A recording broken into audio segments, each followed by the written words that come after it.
Tuổi trẻ là mùa xuân của xã hội.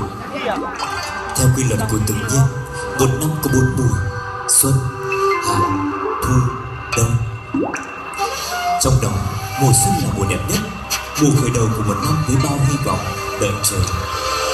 Mùa xuân, mùa của vạn vật cỏ cây hoa lá, sinh sôi, đâm chồi, nảy lộc, mùa của sức sống mới. Hòa vào nhịp sống của tự nhiên, tuổi trẻ được xem là tuổi đẹp nhất trong cuộc đời mỗi người, mang trong mình bầu nhiệt huyết, lý tưởng sống, chất lửa hăng say, mong muốn được sống, yêu thương và cống hiến.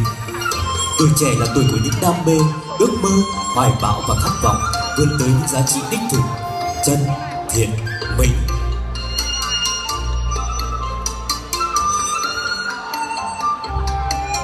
Tuổi trẻ cũng là khoảng thời gian để cống hiến sức trẻ, trí tuệ, xung kích đi đầu với lý tưởng cao đẹp.